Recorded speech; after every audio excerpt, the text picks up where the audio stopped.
Hai, aku Vivian dan aku berumur 19 tahun. Apa kamu bersedia untuk meninggalkan tidur demi $1.000? Aku tidak tidur selama 10 hari berturut-turut. Tonton videonya sampai akhir dan kamu akan temukan bagaimana eksperimen ini berakhir dan bagaimana perasaanmu di hari ke-10. Tolong jangan tiru apa yang kamu lihat. Itu berbahaya untuk keselamatanmu dan hidupmu. Suatu hari Sharon dan Kimberly mengingatkanku bagaimana aku membual tentang kemampuan untuk tidur hanya 3-4 jam. Dan mereka menantangku dan bertanya jika aku mampu untuk tidak tidur. Dan aku harus berkata iya. Kita bertaruh $1.000 bahwa aku akan memecahkan rekor dunia Guinness untuk terbangun dan tidak tidur lebih dari 11 hari. Aku sangat membutuhkan uang dan aku setuju. Selama ini aku harus tinggal di apartemenku dan menyiarkan video di sosial media. Aku diperbolehkan untuk pergi ke toilet dengan 5-7 menit maksimum dan mandi selama 15 menit. Sebenarnya Sharon dan Kimberly bahkan menginginkanku untuk duduk di kamar mandi dengan sebuah kamera. Tapi aku menolaknya. Tidak mungkin. 3 hari pertama dari eksperimen berjalan baik dari segi kondisi fisik. Tapi secara psikologis itu sulit. Masih ada banyak hari di depan dan apa yang akan aku lakukan di hari-hari ini? Untuk membunuh waktu, aku menghubungi teman dan keluargaku. Lalu aku membaca, tapi itu adalah ide yang buruk karena membaca langsung membuatku mengantuk. Google menyarankan bahwa aku seharusnya mengunyah permen karet, menyalakan AC supaya kedinginan, atau mengenakan pakaian yang tidak nyaman. Bagaimana kamu melawan rasa ingin tidur? Bagikan di komentar. Mungkin lain kali aku akan menggunakan tips hidupmu. Penonton awalnya sangat sedikit, sampai aku merasa ingin menyudahi eksperimennya. Tapi demi jumlah subscriber yang sedikit dan mendukungku dan menulis komentar, aku melanjutkannya. Ya, aku sangat membutuhkan uangnya. Mulai dari hari keempat, penontonnya meningkat drastis. Aku menjadi populer. Aku bahkan di-mention oleh beberapa blogger besar. Ini memberiku kekuatan dan hasrat untuk melanjutkannya. Aku menerima banyak pesan dari orang asing. Beberapa memujiku. Beberapa memarahiku. Para hater juga tidak kelewatan kesempatan untuk mempermalukanku dan menghinaku. Penonton dari seluruh dunia. Di akhir hari kelima, Alain, seorang mahasiswa kedokteran, mulai menonton eksperimenku. Dia mendukungku, menjagaku terbangun di malam hari dan mengajakku mengobrol di percakapan lewat Skype. Ini sangat membantuku di hari ke-6 dan ke-7, ketika aku sangat ingin untuk tidur. Aku berbagi detail bagaimana aku menyukainya dan secara umum aku menyukai percakapan kami. Ditambah lagi, sebagai dokter dia menyarankan makanan apa yang seharusnya aku makan untuk membuat otakku tetap bekerja dan hal-hal yang seharusnya aku lakukan. Itu membantu, walaupun terkadang kebalikannya aku merasa sangat lelah dan hampir jatuh tertidur. Di hari ke-8, kesehatanku seketika menurun. Awalnya aku mendengar ibuku berbicara padaku. Walaupun orang tuaku tinggal 100 km jauhnya. Aku sangat takut. Lalu perasaan akan kematian menghampiriku. Seolah-olah aku akan meninggal sekarang juga. Aku mengatakan ini pada Alain, dan dia seketika menjadi gugup dan berkata padaku untuk menghentikan eksperimen ini segera. Dia berteriak seperti orang gila, hampir keluar dari layar. Dia berteriak bahwa tubuhku tidak bisa menghadapinya. Aku mematikan Skype dan meninggalkannya dan 2 jam kemudian, ambulans berada di pintuku. Aku harus menjelaskan ke dokternya bahwa aku hanya sedikit sakit. Singkatnya, aku berbohong pada mereka supaya mereka bisa pergi secepat mungkin. Setelah itu, aku menghubungi teman-temanku dan mereka memberitahuku bahwa Alain ingin menyemangatiku dan mengirimiku makanan lezat. Dan orang bodoh ini tidak menyadari apapun memberikan alamatnya. Dan si brengsek ini menghubungi ambulans. Aku marah, menuduhnya tidak menjadi dokter yang sesungguhnya dan berkata padanya bahwa dia tidak mengerti apapun tentang itu. Dan karenanya tidak mempunyai hak untuk memberitahu apa yang harus kulakukan. Karena ini Alain berkata bahwa dia sebenarnya tergabung dalam neurofisiologi dan menulis beberapa tulisan tentang pengaruh tidur dan ketidakhadiran itu di tubuhku.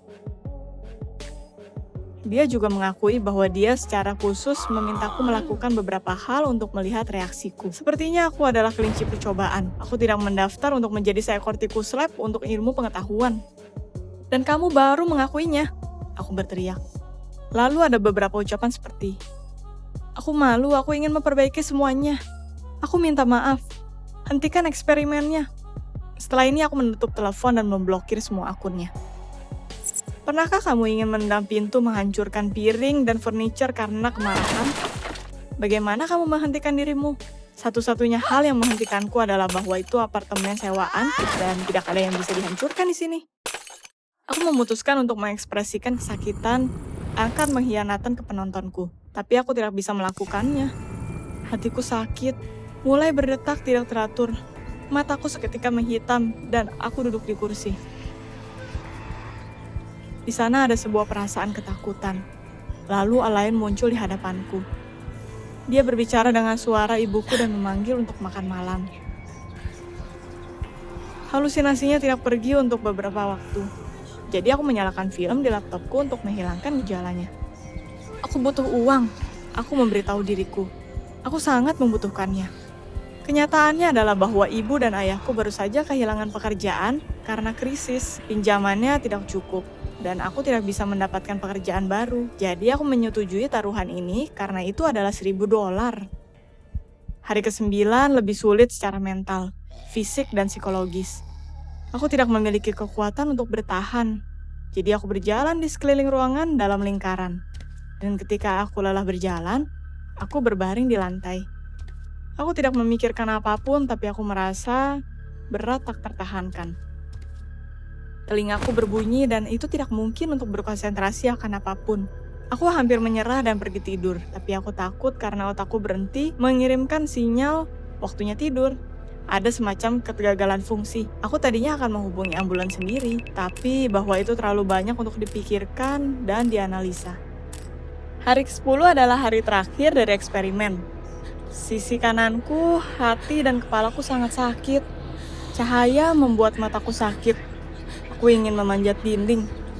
Tangan, kaki, dan kepalaku bergetar dan halusinasiku semakin buruk. Satu titik sepertinya ada perampok yang masuk ke apartemenku dan aku mulai berteriak liar. Lalu aku tidak mengingat apapun. Kegelapan total. Aku terbangun di rumah sakit dan diinfus dan mengejutkannya dalam kondisi prima. Sharon dan Kimberly ada di sana. Mereka berkata padaku bahwa mereka datang berlari seketika aku merasa sakit. Tapi Alain mendahului mereka. Dia menyuntikku dengan sesuatu yang membuatku langsung tertidur. Teman-temanku menghubungi polisi dan dia diangkut ke kantor polisi karena menyediakan layanan medis tanpa izin. Aku merasa sedih akan Alain. Dia menderita dan sangat ingin membantu. Sesaat setelah aku dibebaskan, aku pergi ke kantor polisi untuk menulis pernyataan bahwa aku tidak memiliki keluhan terhadapnya. Tapi ternyata itu tidak semudah itu.